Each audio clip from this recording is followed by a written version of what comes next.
Alhamdulillah dan kasiran tobatan mubarakah fihi. Asyhadu an la ilaha illallah wahdahu la syarikalah wa asyhadu anna Muhammadan abduhu wa rasulullah nabiyya ba'dah. Jamaah salat subuh al-ikhlas yang insyaallah dimuliakan oleh Allah SWT. Hari ini saya dapat jatah dari Pak Arya atau Pak Adi untuk memberikan sedikit pencerahan, tapi bukan pencerahan agama Pak ya, ini agak tentang materinya tentang kesehatan yang selama ini pendidikan saya dari kesehatan. Mudah-mudahan apa yang saya berikan ini bisa bermanfaat bagi kita semuanya. Pertama-tama saya ingin menyampaikan beberapa mindset pemikiran masyarakat sekarang ini ya. Banyak sekali sekarang ini rumah sakit membuka membuka hemodialisa atau cuci darah, karena beberapa dari kita sendiri kesalahannya adalah ya, thank you.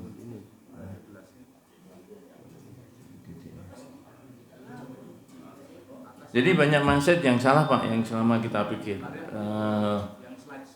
Beberapa teman atau beberapa pasien saya di rumah sakit itu, bahkan teman-teman akrab waktu itu satu kantor, dia punya tensi yang sampai mencapai 150 sampai 200. Kemudian saya saranin harus minum obat tensi dulu, saya bilang. Kemudian dia tetap nggak mau. Akhirnya nggak tahu dia apakah minum herbal atau apa. Pada akhirnya suatu saat setelah ketemu saya beberapa 3 bulan sampai 5 bulan itu, saya dengar kabar udah nggak ada, meninggal. Ternyata jadi gini Pak, tensi yang tinggi ini, yang apa yang ingin saya sampaikan ini, hubungan hipertensi dan gagal ginjal ini sangat berpengaruh. Ada 3-4 unsur penyakit yang kalau satu ini muncul, dia akan 4 itu akan ikutin. Misalnya gini, misalnya kita punya gula darah. Jadi kalau kita punya gula darah Pak, penyakit yang ngikutin ada 3: gagal jantung, gagal ginjal, hipertensi. Itu udah satu paket tuh Pak. Makanya kalau kita ada umur 45 ke atas, kita itu harus rajin-rajin kontrol tuh, bukan untuk apa-apa Pak, karena saatnya 45 ke atas itu retensasi pada tubuh itu udah mulai turun semuanya Pak. Jadi kalau kita tidak bisa menjaga pola makan, pola istirahat, kemudian pola faktor berpikir, karena kebanyakan pada penduduk di Jakarta ini kan tingkat stresnya tinggi Pak, stres di jalan, stres di kerja. Apalagi sekarang ini Pak, sekarang ini aja saya dituntut sama rumah sakit itu harus memberikan pemasukan sebulan itu segini, dipatok benar-benar Pak. Jadi bisa kita sampai malam, karena sejak kejadian COVID itu utang rumah sakit itu banyak Pak, banyak sekali. Di rumah sakit itu saya tuh hampir 150 miliar Pak utang, karena memang ini. Jadi waktu itu pemerintah kan yang jamin Pak ya, menjamin biaya pengobatan. Padahal biaya pengobatan COVID yang berat itu Pak, pasien saya itu di Mayapada itu sampai habis 900 miliar, habis 1M, habis 1T. Itu habisnya itu Pak. Selama 3 minggu dia dirawat. Udah kayak sih jadi COVID-nya berat itu Pak. Udah sampai tracheotomi, jadi bedah sini ya nih. Tapi akhirnya hidup, dan itu biaya mereka tenang, ditanggung kantor. Enggak ini. Cuman kalau yang ditanggung pemerintah itu pembayaran itu enggak pasti. Obat harus jalan. Kita tidak terima pasien, tidak boleh. Kita menolak pasien COVID, tidak boleh. Jadi serba bingung.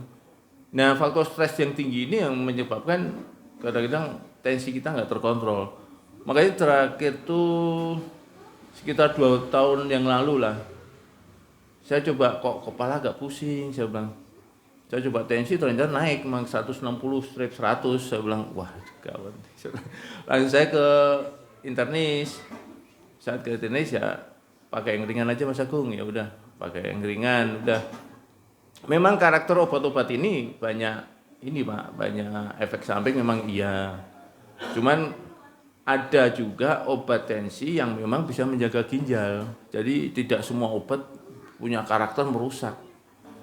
Karena gini Pak, kalau misalnya udah pakai herbal aja bagus nggak masalah. Tapi saatnya udah terjadi sesuatu kelainan di dalam tubuh, pakai obat dulu, normalin dulu, baru dirawat pakai herbal.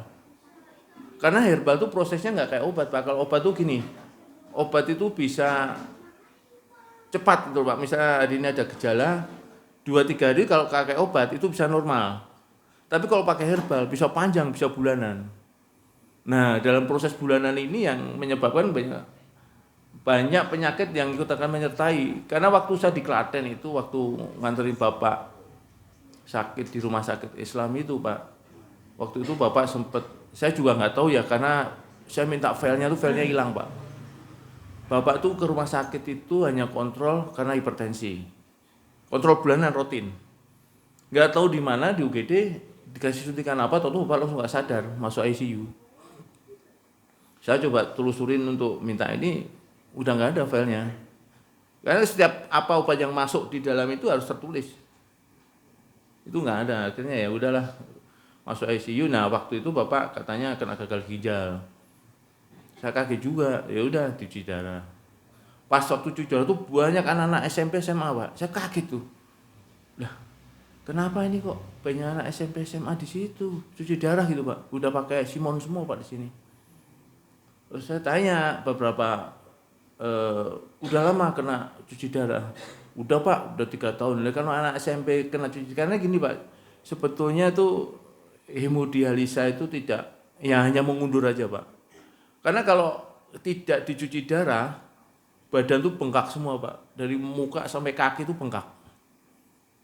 Bengkaknya itu ada, makanya kan kalau melihat fungsi ginjal itu dari urium kreatinin. Kalau uriumnya tinggi, itu menyangkut ke kesadaran. Makanya kalau kreatininnya tinggi, biasanya gatal seluruh tubuh Pak. Nah ini racun yang harus dibuang lewat ginjal, lewat urin. Jadi setelah saya konsultasi ke beberapa dokter internis, saya tanya kenapa anak-anak sulit. Ternyata ini Pak, kesalahan kita, kesalahan orang tua Pak. Jadi anak waktu masih kecil, mungkin SD gitu ya, kena demam kan, dikasih antibiotik kan. Kalau udah demam 3 hari nggak turun, pasti ada infeksi di dalam. Supaya infeksi itu nggak menyebar kemana-mana, kasih antibiotik. Nah setelah antibiotik, sehari kan biasanya turun tuh Pak, sehari 2 hari. Nah itu diberhentikan antibiotiknya. Padahal virusnya itu masih pingsan, belum mati. Gitu. Jadi setelah dia beberapa hari nggak minum lagi, virus itu jeleknya itu turunnya ngimpetnya di ginjal. Ngumpetnya virus itu. Jadi dia ngerogotin ginjalnya ini. Yang pada akhirnya saya pikir air yang diminum ya. Air yang diminum tuh kalau banyak mengandung zat besi, ini tuh juga nggak bagus untuk ini. Makanya kadang-kadang kalau kita minum pakai air tanah, cek dulu ke lab. Tapi orang-orang yang di lab pemerintah itu juga kurang ajar Pak. Rumah sakit saya pakai air pompa untuk itu.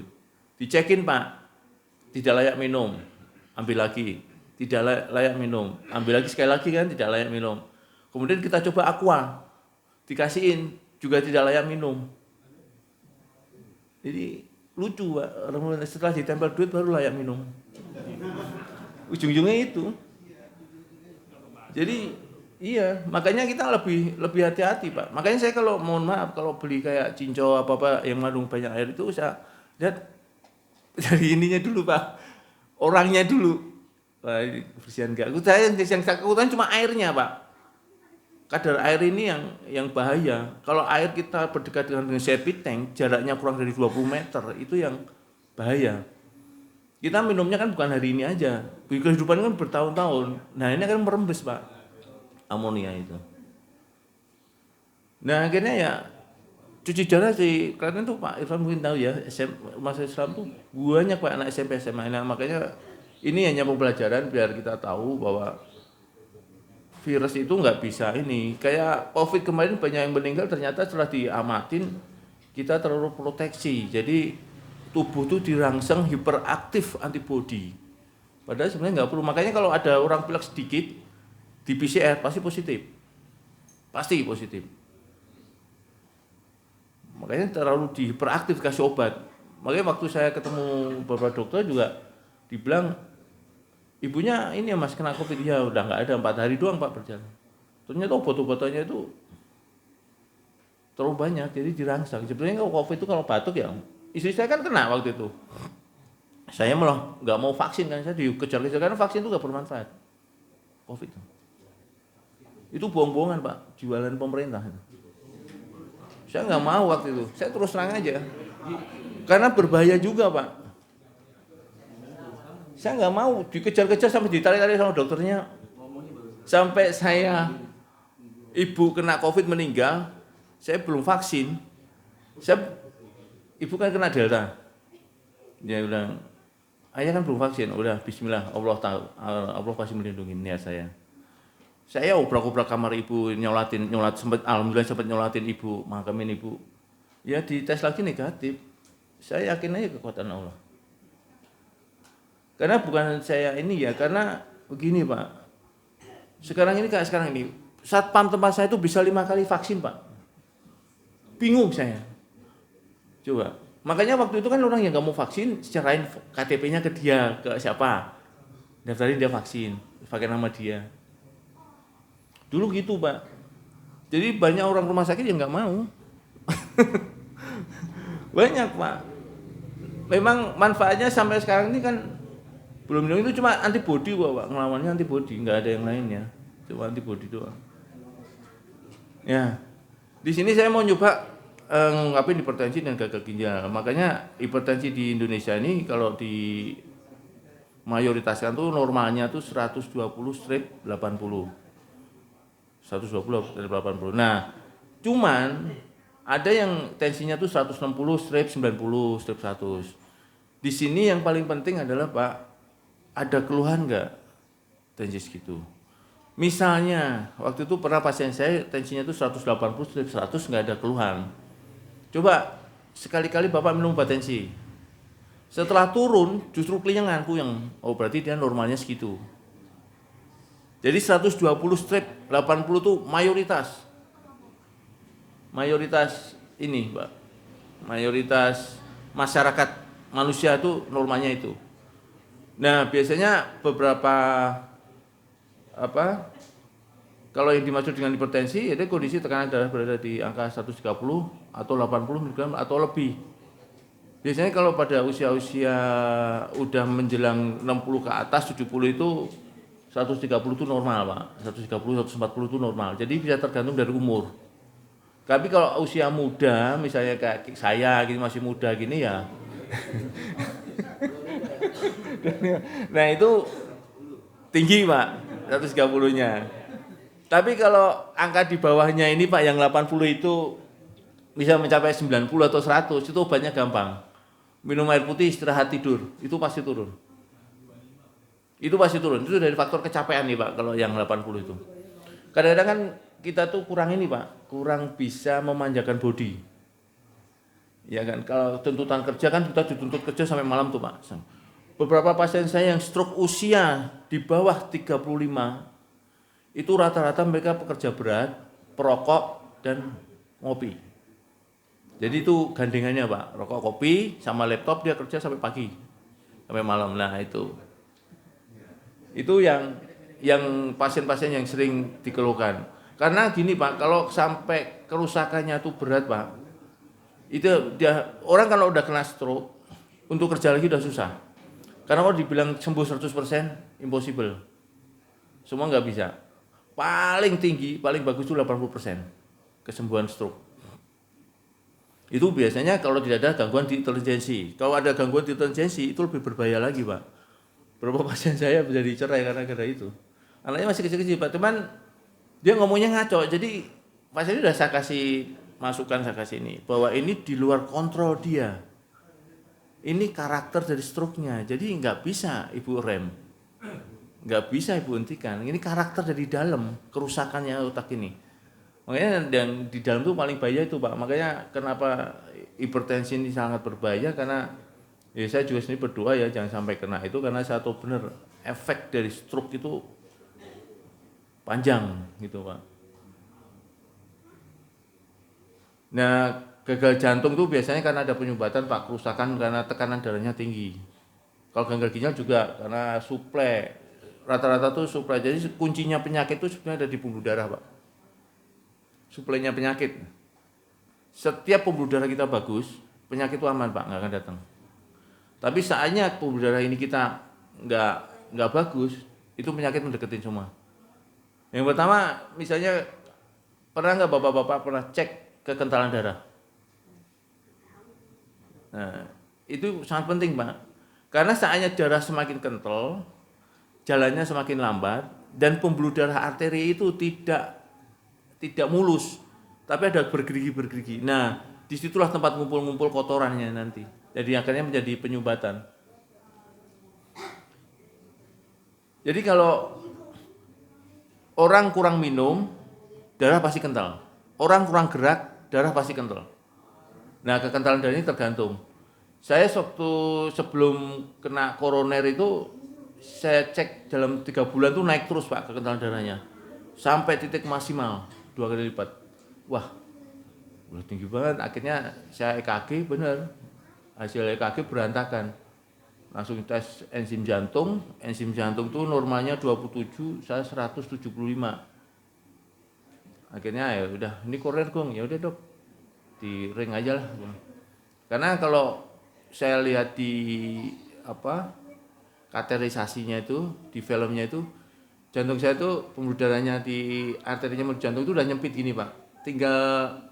Jadi kalau darah itu kan kalau saat kita bernafas, bus keluar tuh bisa 1 emberan lah, banyak gitu ya, banyak. Nah itu cuma 5 tetes Pak, cuma 5 tetes, bener-bener kelihatan tuh Mas Agung. Ini kalau Mas Agung terlambat kira-kira sebulan tuh bisa sudden death, kematian mendadak karena itu. Karena ininya udah lengket Pak, lengket jadi tinggal kecil banget.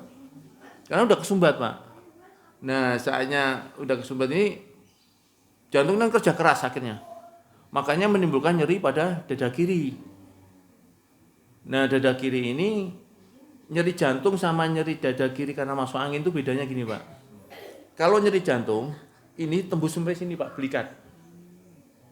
Sampai belikat itu tembus, sakitnya tuh. Jadi kayak sejajar gitu. Nah itu jantung biasanya. Terus kemudian ada kadang-kadang sakit, hilang, sakit, hilang. Nah raba aja nadinya. Denyutan nadi ini pasti kalau kita normal, duk, duk, duk, duk, itu terus. Tapi saatnya duk, duk, duk, duk, duk, hilang. Duk, duk, duk, duk, hilang. Nah itu yang udah ada masalah di jantung. Biasanya itu. Terus kemudian yang karakter yang tidak diikuti naiknya, ini Pak. Ini rahang ini ngilu. Tidak ada gigi kerowok, tidak ada gusi, radang gusi. Ngilu Pak, enggak sakit, ngilu. Sini nih. Ini jangan lebih dari 10 menit Pak. Bahaya. Saya pertama kali yang ketahui koroner itu, waktu itu habis main bulu tangkis di bawah. Nafas tuh berat banget Pak. Saya akhirnya minta berhenti. Wah ini kayaknya jantung saya nggak beres, saya udah berhenti. Waktu hari puasa pertama saya masih ngantri nyonya belanja ke Sentul. Pulangnya malamnya baru Pak, ngilu sini nih. Waduh jantung nih udah. Saya gitu aja udah. Hari kelima, setelah hari kelima ngilunya datang lagi. Saya menitin tuh, isi saya bangunin 5 menit. Jangan tidur dulu, liatin aku bilang. Nanti kalau sampai 10 menit lebih aku nggak sadar, bawa aja ke rumah sakit. Ini kayaknya jantungku kena, aku bilang. Udah. Nah 7 menit itu hilang Pak. Terus istilahnya, pokoknya besok harus ke dokter. Ya itu saya. Jadi akhirnya dokter jantung yang di harapan kita datang. Udah Mas aku punya asuransi apa? Ini Dok. Ya udah pakai aja. Alhamdulillah sih Pak, ketolong Pak BPJS. Kalau nggak pakai BPJS 130 juta Pak. Prosesi selama 1 bulan tuh Pak saya prosesi ini. Makanya dikasih kantor juga nggak masuk sebulan. Dan dimasukkan dari sini nih Pak. Dari sini nih disobek dikit tuh. Cek dikit banget. Makanya harus cek darah, ada gula nggak. Kalau ada gula nggak bisa karena pembuluh darahnya disobek Pak. Sobek benar. Nah saat disobek masuk Pak. Sampai sini, udah sampai jantung ini udah dimekarin. Kurang panjang Pak. Dilihat di kateter, wah kurang panjang. Ditutup lagi tuh Pak. Dikeluarin lagi. Nggak sakit. Cuma nggak bisa nafas. Orang nggak ditekek. Makanya saya ngerasain orang nggak bisa nafas tuh bener-bener Pak. Wah begitu tuh. Kayak orang meregang nyawa gitu. Karena memang dulu bilang, Mas tahan ya, jangan panik. Ini ngambil nafas nggak bisa, buang nafas nggak bisa. Ditutup dulu Pak, keluarin dulu itu. Saya sadar, saya ngeliatin orang nyari ringnya itu lagi.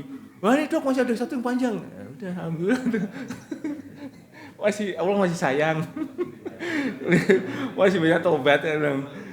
Nah setelah masuk, baru tuh Pak kelihatan tuh tadi yang nyempit itu. Biasanya tuh cuma 2 cm Pak. Saya tuh sampai 9 cm. Panjang banget. Makanya langsung kebuka itu Pak. Nah setelah kebuka, saya suruh narik nafas panjang itu, darah itu memang langsung kenceng Pak. Hari itu juga plong Pak nafas. Plong. Nah itu karena saya sudah 93% penyumbatan. Makanya nggak bisa lagi dengan obat. Nah ini karena kesalahan saya itu suka makan makanan yang berlemak. Jadi kayak tunjang, terus usus sapi, ya itu paling hobi saya. Makanan enak. Tapi sampai sekarang saya juga masih.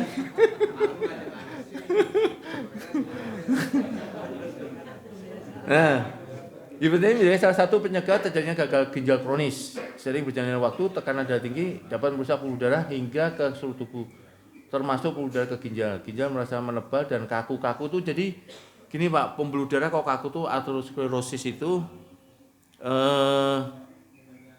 kayak sedotan gitu Pak. Pertama ada pembuluh darah itu lentur kayak karet. Dia bisa mengembang Pak, tapi mengembangnya itu ada batasan. Ada batasannya. Tidak bisa, tapi setelah mengembang terlalu besar, akhirnya dia menjadi tipis. Tipis inilah yang menyebabkan sering terjadi pecah pembuluh darah otak, GPDO, gangguan pembuluh darah otak, yang stroke. Misalnya pembuluh darah segini nih, karena ada penyumbatan, dia menggelembung Pak. Biar darahnya jangan. Nah akhirnya menggelembung ini kan kayak kalau balon dipompa kan jadi tipis tuh Pak. Nah kayak itu. Nah tekanan ini kan terus. Apalagi arteri kan. Kalau Bapak tahu masuk kamar operasi, misalnya amputasi aja ya. Ini Pak. Kalau orang masuk kamar operasi itu kita akan benar-benar apa istilahnya itu mengagumin ciptaan Allah. Amputasi nih Pak. Digeraji. Tulang kita tuh keras Pak. Digeraji Pak.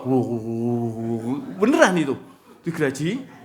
Langsung kan arteri tuh jos gitu kan. Darahnya tuh kayak selang kenceng gitu Pak. Langsung kita ngambil patri. Di patri Pak. Kemudian dimatiin. Yang arteri kalau vena kan lembat. Dimatiin. Dah. Setelah diamputasi nih Pak. Udah ditaruh kan? Apakah kita nyambung pembuluh darahnya? Enggak. Kita nutup kulitnya aja. Jahit. Kemana pembuluh darahnya? Nyari sendiri-sendiri Pak. Jutaan Pak. Nggak ada yang keliru. Jadi pembuluh darah itu punya sifat kolateral. Jadi dia mencari pasangannya dan tidak pernah keliru. Coba kalau keliru Pak. Bapak nyari kalau Pak Joko nih di sana. Coba kalau Pak Firly Musdalifah nyari dari istrinya ketemu itu. Setahun nggak bakal ketemu tuh. Kan putih semuanya di sana. Itu pembuluh darah tuh bisa nyari sendiri Pak. Jadi kita nggak nyariin Pak, langsung ditutup kulitnya aja. Udah langsung diperban. Udah nanti yang dimatiin tadi membuka lagi Pak, mencari lagi pasangannya. Iya yang disolder itu pecah lagi mencari pasangannya dan tidak pernah keliru Pak. Coba, makanya kalau masuk kamar operasi itu kita mengagumi ciptaan Allah tuh benar-benar Pak. Apalagi kok bedah abdominal nih Pak. Waduh. Saya sering ya, makanya sering dokter ketinggalan gunting, sering ketinggalan itu karena bukan kesalahan dokter Pak, perawat. Kalau saya bilang. Karena setiap kasa yang dipakai itu harus dihitung. Jadi dokter set gitu kan. Nah, nanti digokar lagi Pak setelah operasi itu. Sebelum nutup nih. Berapa kasa yang dikeluarkan dari sini. Jadi koordinasi itu terus Pak. Makanya di ruang operasi itu capek. Udah berdiri harus memikirnya koordinasi ini terus gak berjalan terus dengan anestesi, dengan perawat. dengan pembantu OK-nya. Jadi banyak di situ timnya. Nah nanti didongkel lagi Pak di tempat sampah. 20 kasa, sana berapa keluarnya? Itu kan. 25, lah yang 5 kemana? Nah dicari Pak. Itu Pak. Kalau di kamar operasi begitu. Makanya kalau kita terjun di itu tuh resikonya memang ini Pak ya. Makanya setiap orang yang mau operasi kan selalu dikasih tanda tangan, tidak ada tuntutan apa-apa, tidak terjadi apa-apa gitu kan. Nah waktu itu ada yang memang yang Pak di rumah sakit teman saya itu ada pasien yang operasinya ringan Pak, sinus. Tapi kalau Allah udah berkehendak lain Pak, ringan apapun resikonya mati. Bener Pak, sinus ternyata anaknya ini ada kelainan tapi bapaknya nggak ngomong. Setengahnya operasi Pak lewat. Wah itu langsung heboh semua dokternya. Akhirnya diteliti kan, di visum diteliti, oh ternyata ada kelainan ini. Jadi nggak ada tuntutan dari rumah sakit. Ke rumah sakit nggak ada tuntutan. Karena memang ya itulah. Ya atau proses itu kaku gitu Pak. Makanya hati-hati, kaku itu bisa patah udaranya tuh Pak. Nah kalau suplai ke ginjal berkurang, ke jantung berkurang, udah pasti kerja dari ginjal nama ini sangat tinggi Pak. Nah dari gagal ginjal ini dapat diketahui jenis hipertensi berdasarkan penyebabnya. Jadi ada 2 Pak, primer dan sekunder. Kalau hipertensi primer atau esensial ini, hipertensi primer merupakan jenis hipertensi yang belum diketahui penyebabnya.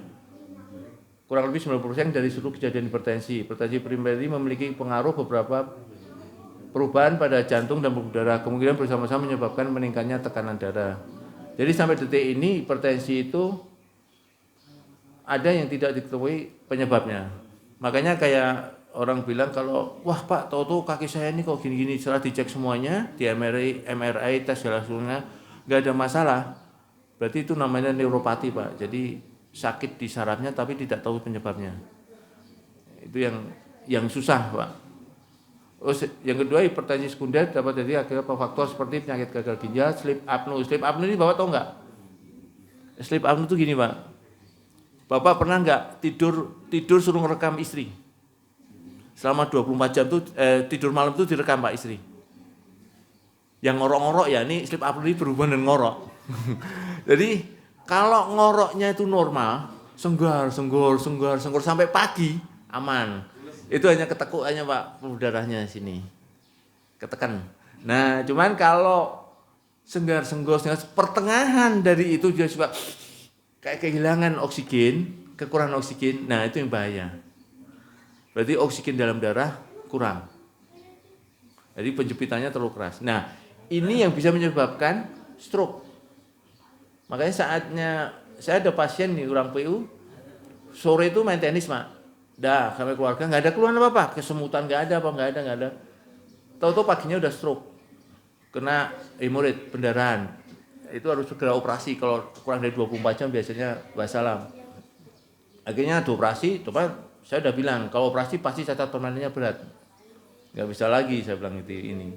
Karena kalau otak ini Pak, udah diutik-utik, udah. 1 jarum kecil aja, itu cacat permanen. Makanya kalau Bapak punya bayi, cucu ya, sekarang mengenai cucu ya, jangan suka dilempar Pak, terus ditangkap. Karena saya Bapak lempar, terjadi goyangan otak di dalam.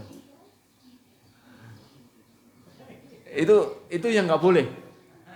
Akan terjadi goyangan Pak. Walaupun di dalam sini ada liquor cerebri, ada cairan otak. Tapi otak itu harus goyang Pak. Ini yang nggak boleh. Makanya saya itu kan pernah ini juga Pak, pernah yang kecelakaan saya di Dwi Warna nggak sadar 3 hari itu sempat juga. Tapi alhamdulillah sih nggak ada pendarahan. Cuman ya itu lupa. Habis tamu datang, yang datang siapa ya barusan? Nggak ada. Itu blank Pak, hilang. Jadi sholat tuh istri saya baca sholat Fatihah gitu di samping saya karena saya lupa semuanya. Ya saya sih prediksi dokter setahun Pak ya. Cuman saya dikasih untuk zikir, jadi seminggu udah bisa kerja lagi. Itu kekuatan zikir, makanya beberapa pasien saya ajarkan itu zikir yang menyembuhkan tuh ternyata memang dahsyat Pak. Saya nggak minum obat Pak. Saya tinggal obat, saya buat zikir aja seminggu Pak. Nah, selama seminggu saya berzikir, kepala ini bunyi nih Pak. krek, terus lama sampai subuh saya pakai. Habis subuh saya tidur, nanti malam gitu lagi. Selama seminggu. Prediksi dokter setahun. Seminggu saya udah naik motor lagi. Jadi raja jalanan lagi. Nah, hipertensi ini seperti orang sakit gula, Pak. Jadi killer silent. Penyakit gula itu sama hipertensi. Hipertensi kalau yang berat, kalau sampai pendarahan nggak ketahuan, bablas, Pak. Saya punya pasien nih, Pak. Dia sebetulnya pengen ini ibadah bagus, puasa, tapi nggak konsultasi ke dokter. Akhirnya dia puasa, Pak. Puasa hari ketiga, dikiranya dari siang sampai isya itu tidur, Pak. Gotonya dia nggak sadar, gulanya drop. Pas sadar dia langsung muntah darah. Langsung muntah darah, Pak, spontan. Karena lambungnya. Akhirnya dibawa ke Pertamina, dirawat kira-kira lebih 3 minggu. Jadi harus ada, makanya saya bilang jangan takut ke dokter, konsultasi dokter itu penting karena kita belajar gitu loh, Pak, belajar tentang anatomi, fisiologi. Jadi tahu gitu loh, Pak.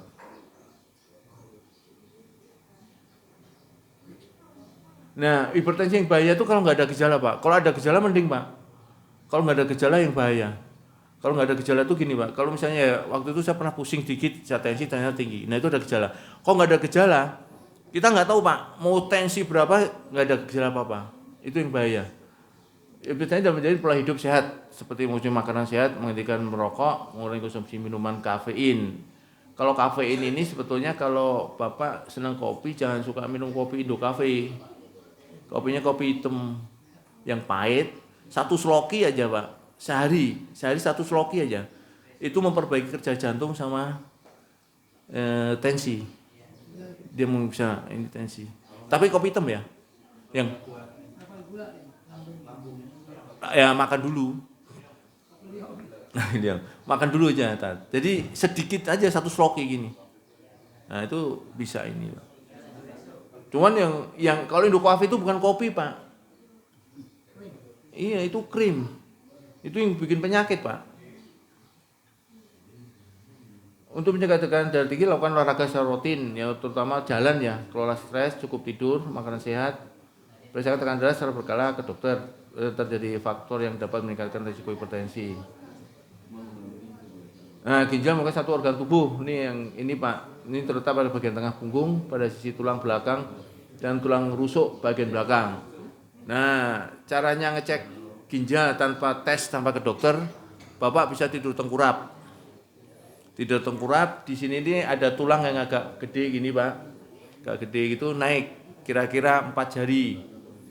4 jari, Bapak taruh tangannya, Bapak pukul gini. Pelan dulu, terus kencang. Yang kedua, kalau dia ada masalah di ginjal, dia langsung langsung teriak. Itu positif, Pak. Ginjalnya kena. Karena makanya gini, Pak, ginjal tuh kalau organ tubuh ini baru separuh kena, tubuh masih normal. Misalnya serosis pada hati. Kalau masih baru 50% kena, itu masih normal tubuh, Pak. Tapi kalau sudah tinggal 25% baru ada masalah. Kuning, mata kuning, kuku pada kuning. Nah, inilah bahayanya kalau kita tidak pernah kontrol atau check up. Jangan menunggu kronis. Kalau udah menunggu kronis ya susah, pengobatannya lebih lama.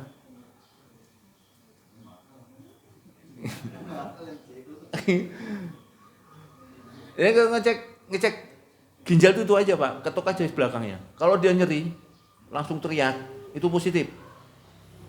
Nah, itu positif ginjal. Nah, kedua, perhatikan kencing pagi hari. Bangun tidur. Berbusa enggak?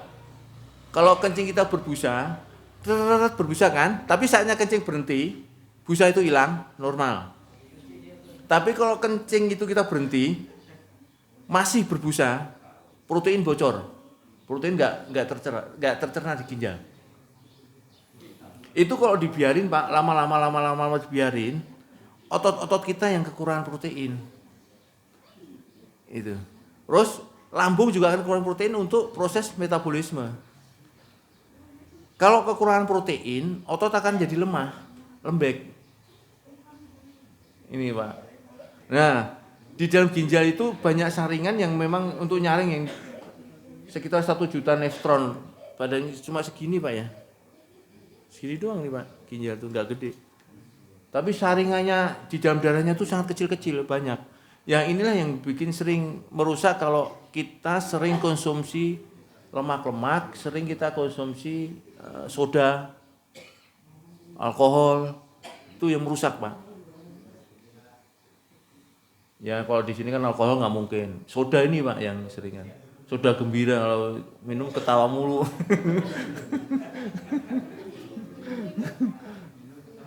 Nah, fungsi ginjal di sini Pak mengatur produksi sel darah merah, menjaga keseimbangan air dalam tubuh. Makanya kalau ginjalnya ini nggak berfungsi, makanya tubuh ini banyak air Pak, bengkak. Ya. Karyawan satu kantor sama saya, satu ruangan itu udah gagal ginjal gara-gara suka minum jamu yang di pinggir-pinggir jalan dulu Pak.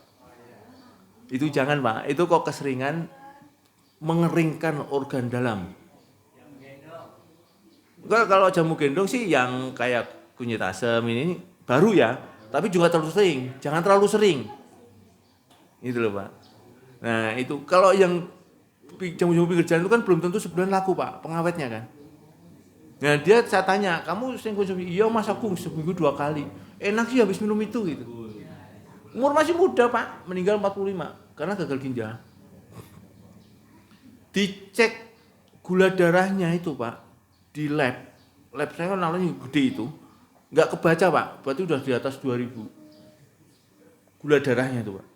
Dia dirawat karena gula darahnya tinggi, yang karena kerja di rumah sakit sendiri. Siang bilang suruh mau keluar dulu sebentar, makan piscok. Saya bilang, ya, alasan dia klasik Pak, gampang banget. Paling mati Mas Agung. Ya udah kalau itu mah gak usah diobatin. Iya kan? Mau apa lagi? Ujungnya gitu. Terus menyaring membuang limbah. Nah limbah ini loh Pak, makanya kadang-kadang kita jangan sering makan lemak, jangan sering istilahnya tuh. Kemarin teman saya juga makan herbal Pak, karena kurang enak badan, makan herbal, akhirnya bengkak semua Pak. Bengkak semua badannya, sampai mata malam tuh nggak bisa tidur. Nantinya kayaknya keracunan. Nah, dari keracunan inilah saya bilang, ginjalmu akan bermasalah nggak lama. Karena dia nyaringnya terlalu berat. Ada makanan yang berat Pak untuk cari ginjal, kayak pisang. Kalau Bapak ada gangguan ginjal, jangan banyak makan pisang. Jangan banyak makan jengkol. Boleh tapi jangan berlebihan, karena pisang itu memberikan protein tenaga yang cepat Pak. Bapak lihat atlet-atlet kalau main bulu tangkis, pasti makannya pisang, nggak mungkin semangka. Nah, bawa penggorengan. Terus dalam ginjal itu menghasilkan vitamin D dalam tubuh. Vitamin D itu yang paling utama adalah mencegah osteoporosis. Makanya sekarang ini banyak rumah sakit, banyak pasien yang sakit pada persendian tidak diketahui sebabnya Pak. Ada beberapa pasien saya, beberapa orang saya bilang ke dokter enggak, cuma dikasih ini Mas, coba Ibu cek ini vitamin D. Ternyata drop. Nah, sebenarnya obatnya gampang nih Pak, nggak usah kemana-mana. Bapak berjemur aja ngeligo, ngelepas baju berjemur. Nggak usah lama, 20 menit sampai setengah jam. Udah, nanti 3 bulan coba cek lagi. Kalau dia terpenuhin, aman. Sendi-sendi itu kan nggak akan sakit Pak. Itu kekurangan. Di rumah sakit istri juga begitu. Banyak pasien. Bahkan istri juga kekurangan, makanya sendinya sering sakit. Makanya sekarang sering berjemur. Habis ya kita gimana Pak? Dari rumah lah, dia main mobil AC. Turun dari mobil AC, masuk ruangan AC. Keluar, nanti kapan kita kena matahari? Karena takut hitam kali ya. Karena matahari kadang-kadang penting. Yang penting jam 9, jam 10 Pak. Jangan lebih dari jam 12. Terus ginjal juga berfungsi keseimbangan asam dan basa, menjaga konsentrasi elektrolit dan mineral. Kalau elektrolit kita berkurang kan kayak kalau kita muntah di hari, makanya kan terjadi dehidrasi. Jadi kerja ginjal ini banyak Pak. Terus berapa sehari ginjal menyaring darah? 200 ml Pak dalam satu hari. Makanya kalau waktu dulu kan ada Pak yang jual ginjal ya, itu begonya setengah mati. Iya, begonya setengah mati tuh Pak. Bisa nggak hidup? Bisa, tapi nggak bisa capek. Dia langsung lemes Pak Dipro kalau capek. Oh Allah udah kasih dua itu pasti ada fungsinya. Allah udah kasih ini tuh ada fungsinya. Gitu loh Pak. Sama kita lato-lato kita nih dua itu. Kalau diambil, ayo, coba nggak bakal punya ini Pak anak. Jadi Allah yang udah kasih di dalam tubuh ini jangan dikurangin, gitu loh. Jangan coba-coba dikurangin. Walaupun kondisi apapun kalau Anda kurangin, udah pasti ini. Kecuali kalau gini, ginjalnya satunya mati nih. Nah, tadi medis saja mencoba transplantasi, jadi cangkok ginjal kan. Cangkok ginjal tuh mahal Pak, paling murah tuh 500 juta. Pasien saya berhasil Pak cangkok ginjal di Singapura Pak, berhasil. Cuman dia nggak bisa jaga makan, dia berhasil sampai 4 tahun, kena lagi, gagal ginjal lagi, karena nggak bisa jaga makan. Jadi merasa oh udah sehat lagi seperti, iya memang, cuman gagal, nggak bisa jaga makan, gagal lagi. Karena kalau gagal ginjal itu hanya ngundurin Pak. Sama orang kemoterapi kanker, nyembuhin nggak? Enggak, gitu. Tapi saya ada pasien Pak satu di Bogor tuh, dia kena kanker, udah habis 2 rumah 3 mobil, nggak sembuh. Akhirnya nggak tahu dapat dari mana, ilmu dari mana saya juga nggak tahu. Akhirnya dia happy ending aja Pak, happy aja.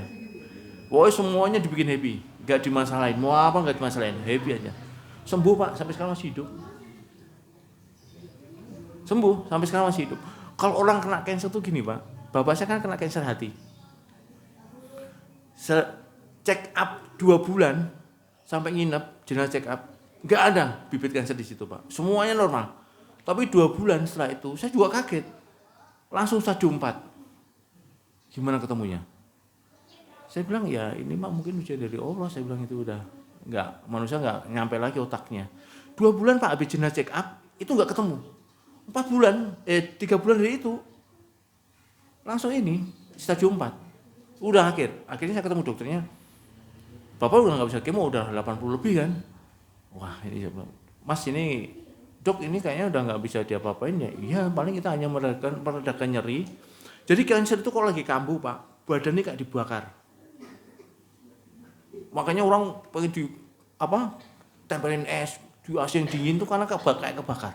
Kanker tuh bahaya. Rasanya di dalam tubuh ini kayak gitu. Makanya saya bilang, udahlah, dok gini aja deh, bilangin ke bapak, bapak udah sembuh, boleh pulang. Karena nggak ada pengobatan Pak. Sama demam berdarah ada pengobatan nggak? Nggak ada Pak, cuma dikasih cairan. Anak saya kena demam berdarah, si Raffi, mau dirawat nggak? Nggak mau ya. Kalau nggak mau saya siapin 3 botol ini harus habis. Pagi saya kasih rebutan sirih merah, sore 1 rebutan sirih merah. Udah alhamdulillah sembuh. Karena di rumah sakit juga cuma dikejar cairan. Karena mencegah. Jadi sel darah merahnya ini digantikan bikinnya tuh kalau banyak air dia bikinnya cepet Pak.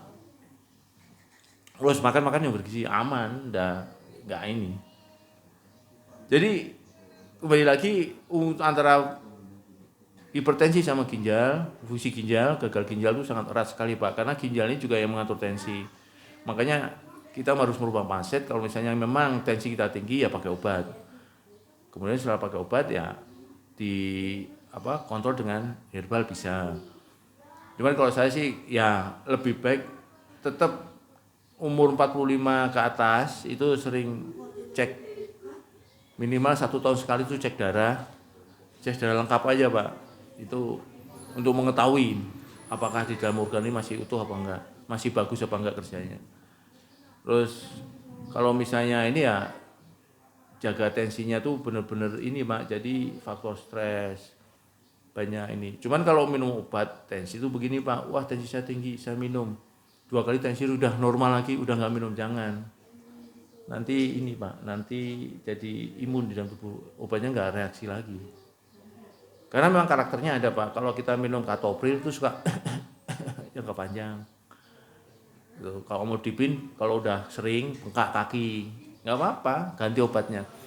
Saya minumnya Kandesatan. Kalau Kandesatan selama fungsi ginjal masih di atas 30%, dia melindungi ginjal. Tuh keterangan dari dokter internis itu. Ya, mungkin tekanan darah menyebabkan terbesar dari gejala tinggi dapat merusak pembuluh darah ginjal, mengurangi kemampuan ginjal menyaring limbah dari darah. Kerjanya tuh berat Pak kalau ginjal tuh Bang. Dari teori-teori itu kalau dilihat, makanya saya bilang kalau kita masuk kamar operasi itu kalau ngelihat organ itu kita benar-benar mengagumin ciptaan Allah tuh benar-benar Pak. Bahwa kita tuh nggak ada apa-apanya. Kalau kita kejedot, kita sini pasti benjol kan Pak. Tapi kalau barang manusia yang kejedot pasti masuk. Kalau kita pakai sendal sering pasti krepes. Coba Bapak jalan nggak pakai sendal, pasti tambah tebel. Di itu perbedaan yang nyata, real yang bisa kita lihat tuh benar-benar. Kalau kita sampai menduakan Allah mereka, udah benar-benar nggak bisa mensyukurin nikmat Allah tuh berat Pak. Gampang diucapin tapi susah Pak. Kadang-kadang kita sering lupa. Pernah nggak kita berdoa sampai menangis seperti saat kita ada masalah? Menangis berdoa kalau kita ada masalah, ada apa-apa gitu ya. Permintaan yang pengen dikabulin. Tapi saatnya kita bahagia, banyak duit, lagi happy, bisa nggak seperti itu? Ini keimanan masalahnya Pak. Ya mungkin hanya itu, mudah-mudahan. Ini perawatan aja Pak. Karena waktunya udah ini, mengontrol tekanan darah, memeriksa secara teratur, menjaga pola makan sehat. Olahraga ringan seperti berjalan 30 menit per hari, minum obat sesuai saran dokter. Ya. Mungkin hanya ini bisa saya sampaikan, mohon maaf ada kekurangan. Assalamualaikum warahmatullahi wabarakatuh.